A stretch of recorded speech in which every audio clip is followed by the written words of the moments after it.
promised a new dawn. Today, Kenya is 59 years old. I am promising you and your children equal opportunity, a level playing field to dream. A government for the hustler. But near 2 years later, the question is unavoidable. The administration of William Ruto is led by William Ruto, implemented by William Ruto, oversighted by William Ruto. Everything moves around him. We're just there. And, nothing anybody can do. That is why you find out of the 22 ministers who are appointed in the first government, 13 have been shown the door, yet nothing has changed. Because they are not a problem. The problem is one, the common denominator. Because how do you explain? Deputy President removed, replaced, nothing has changed. Attorney General removed, nothing has changed. Minister for Internal Security changed, nothing has changed. Minister for Finance changed, nothing has changed. Minister for Health changed 3 times, the health system is still not working. How do you explain what is Kenya's problem? Because if the Susan Nakumisha was a problem in the Ministry of Health, when she was changed and Deborah brought, they would have been changed. Deborah has been changed and Aden Duale has been brought, nothing has changed. Yeah? Professor Ndongo was removed as Cabinet Secretary for Ashari. John Buddy has been brought, nothing. Yeah? Miki left Interior, Chupa Mugwen has come, crime is even worse. All these people who have been changed, it's a game of musical chairs. But the problem is not these ministers. The problem is the president, because he does everything in this country. Those ministers have said many times, and they are very act, because they know it's the truth, but they don't want it to be said. They are mere flower girls. The president has more advisors than ministers. But the problem is the president advises the advisors on how to advise him. Nothing can change. Are we witnessing a revolution or a betrayal? From empty wallets, broken promises to vanishing funds, this is the untold story of how Ruto's policies have impacted the common mwananchi. The National Health Insurance Fund's NHIF was far from perfect, but it was something. Now it has been replaced with the Social Health Authority, SHA. Kenyans woke up to higher deductions, something even double charged with zero public awareness. The result? Confusion, delay, and fear. Patients are being turned away, systems aren't ready, and the government remains silent. We decided to leave NHIF and bring SHA and create a system costing 104 billion. That is the crux of the matter. Half of that money is going to people in government. It's pure theft of public funds. This whole SHA nonsense is about stealing government money. It has nothing to do with healthcare. It has nothing to do with improving our healthcare system. It's pure theft by the Adanis. Yeah? And that is why even when the president cancelled the airport, very reluctantly, he never cancelled SHA. That's where the root is. And those are the things I say no. Those are the things that made me to be kicked out. I said, regarding Gachagua, to be a crime, to be a partner in crime, to steal more than 50 billion shillings belonging to the people of Kenya. They scrapped the WESO Fund, Youth Fund, and Women Fund, promised something bigger, the Hustler Fund. We promised the people that will create Hustler Fund. We used to have Youth Fund that was working. Yes. WESO Fund that was working. Women Fund that was working. They were collapsed, and we brought in the Hustler Fund. Hustler Fund, do you know how much money you borrow for business? 500 shillings. What business can you start with 500 shillings in this country? 500 shillings is the price of a condom. So you are giving a hustler 500 shillings to buy only a condom, and you cannot have sex when you are hungry. So what are you trying to tell us? Which business can you do with 500 Kenya shillings? Mayai. Gonga mayai. So how many people can do mayai? And then if everybody did mayai, whom will you sell the mayai to?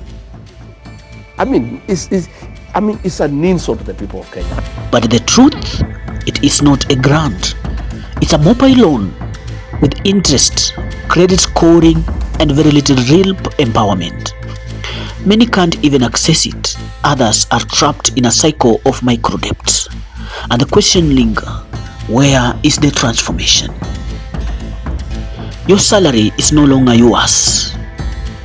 From housing levy to health deduction to NSSF hikes, government is silently raiding your payslip every month. Teachers, nurses, police officers, no one has been spared. The promise was affordable housing, but where are the houses? This isn't development, it is daylight robbery.